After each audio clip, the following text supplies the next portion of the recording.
Salut à toi! Dans cette petite vidéo, laisse-moi te montrer la voix de Adieu mon utérus, un one-shot d'Okada Yuki, une autobiographie pas comme les autres.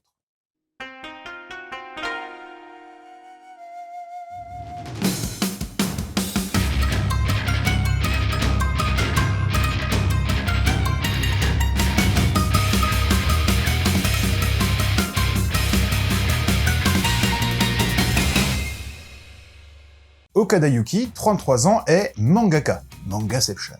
Heureusement mariée à un autre dessinateur de manga, elle a une petite fille de 2 ans, Hanako. Sa vie se déroule tranquillement avec les problèmes inhérents à leur travail, l'absence du mari, pris par une série hebdomadaire qui l'oblige à vivre presque au bureau, ou encore la panne d'inspiration. Heureusement que sa maman est là pour s'occuper des tâches ménagères et de la petite. Sa vie quotidienne sera complètement chamboulée lorsque le médecin lui annonce qu'elle a un cancer du col de l'utérus, et qu'une opération est inévitable. Et là, d'abord la surprise, puis l'angoisse, l'incompréhension, et finalement l'espoir et la force pour affronter cette épreuve. Seul avec sa mère pour ne pas déranger son époux, Yuki prépare son entrée à l'hôpital. Néanmoins, dans une situation si extraordinaire, Yuji va se révéler être un père et un mari exemplaires. Ainsi, il prend un congé au travail pour s'occuper de la petite et lui, qui n'avait jamais rien fait à la maison, va commencer à s'y intéresser. Comment ça se finit? Yuji arrivera-t-il à s'adapter à sa nouvelle vie de père au foyer? Eh bien pour le savoir, il te faudra lire ce one-shot. Comme d'hab, tu croyais qu'on allait te dire la fin, toi? Non. Allô, quoi?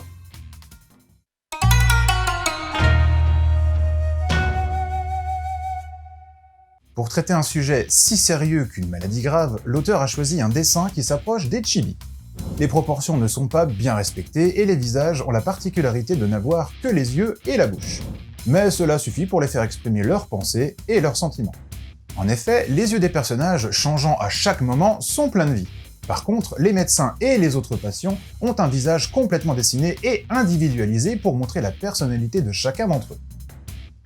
Pour ce qui est des décors, ils sont très sobres et donnent juste les indices nécessaires pour situer l'action.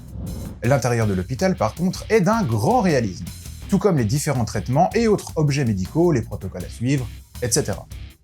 C'est une façon de montrer la réalité pesante d'un hôpital et de sa section d'oncologie, mais en ajoutant des touches qui servent à détendre un peu l'atmosphère. Les cases suivent un arrangement classique, mais parfois n'ont pas de cadre, comme pour entrer plus facilement dans les pensées des personnages. Tu trouveras également des fondus au noir pour marquer le déroulement du temps, notamment lors de l'opération. L'auteur adopte tout type de taille de cases pour s'adapter au mieux au récit. Les angles de vue sont très variés et servent à donner du dynamisme à la narration. Tu trouveras des visions frontales, des champs contre champs ou encore des plongées comme dans la peinture traditionnelle japonaise.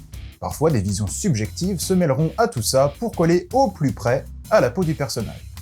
Vu qu'il s'agit d'un récit autobiographique, tu trouveras beaucoup de réflexions qui sont, la plus grande partie du temps, enfermées dans des bulles carrées.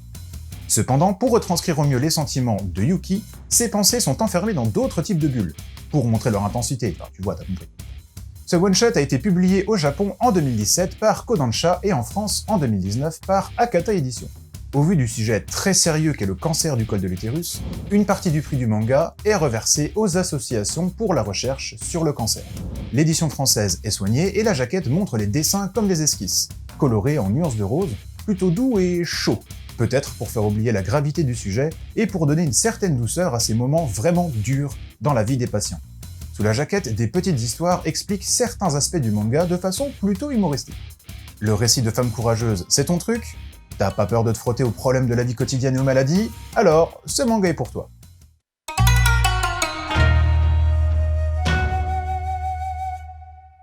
Te voici face à un manga autobiographique. L'autrice est donc Okada Yuki, une dessinatrice travaillant chez Tokuma Shoten. Elle a eu un cancer du col de l'utérus il y a quelques temps et, après son expérience, elle a décidé d'en faire un ouvrage pour montrer à tous son expérience et apporter une lueur d'espoir et de la force à toutes celles qui doivent passer par cette épreuve, ainsi qu'à leur famille. Malgré le sujet traité, que l'auteur n'essaie d'ailleurs pas d'édulcorer, la manière de traiter ce thème est plutôt douce et parfois marrante. Surtout grâce aux expressions de Yuki et de ses grands yeux noirs, elliptiques et sans prunelles. Tu verras que c'est fou comment elle donne de la mobilité au visage rien qu'en changeant la taille des yeux. Certes, la possibilité de la mort est toujours présente, mais c'est la joie de vivre et l'espoir qui sont derrière ce one-shot. Yuki compte avec de grands appuis pour faire face à cette partie difficile de sa vie. Il y a d'abord ses parents qui, malgré le fait d'être débordés par une petite fille qui demande constamment sa maman, sont toujours présents. Il y a ensuite son mari, qui prend conscience de la valeur de la vie et de ce qui est important en envisageant que Yuki pourrait mourir avant lui. Finalement, il se rend compte que le plus important n'est pas le travail, mais le fait de pouvoir vivre à côté de ses êtres chers. Yuki peut également compter sur l'aide de sa meilleure amie et des autres patients de l'hôpital avec lesquels elle partage sa chambre. Plus âgées qu'elle, certaines sont en récidive, mais cela ne les empêche pas de croquer la vie à pleines dents. Certes, ce n'est pas le manga à lire dans un moment de déprime, mais il est fort instructif par rapport à la maladie et il est plein d'espoir et de marques de courage. La présence d'une jeune fille de 26 ans atteinte elle aussi par la maladie montre que celle-ci peut toucher toutes les femmes, peu importe l'âge. D'où l'importance de faire des contrôles réguliers. Pour résumer en 2 mots, des moments difficiles, certes, mais aussi de la force pour affronter les choses comme des héroïnes. Envie de plonger dans la vie quotidienne des Japonais à travers des visions peu conventionnelles mais aussi vraies que la vie elle-même? 3 idées. Je reviendrai vous voir de Morikawa. Te voici confronté à un autre sujet d'actualité et dont le récit est compliqué. L'auteur raconte son expérience à Fukushima après la catastrophe et les premières réactions des gens, les difficultés mais aussi la force de continuer à vivre. La virginité, passé 30 ans, de Nakamura Atsuhiko. Un récit documentaire sur un sujet très méconnu, la virginité chez les hommes au Japon au-delà de 30 ans. Dans un respect absolu pour les cas présentés, tu es face à une réflexion et une critique de la société actuelle au Japon, mais pas seulement. Les pommes miracles de Fuikawa Tsutomu. Toujours dans les récits traitant des problèmes sociaux, ce manga te plongera dans le monde difficile des paysans japonais. Même si la nature est vénérée par eux, le sort des paysans est très compliqué. Voilà, c'était Mika, j'espère que cette petite chronique t'aura plu et donné envie de lire. Adieu mon utérus, je te laisse et continue de suivre la voie du manga.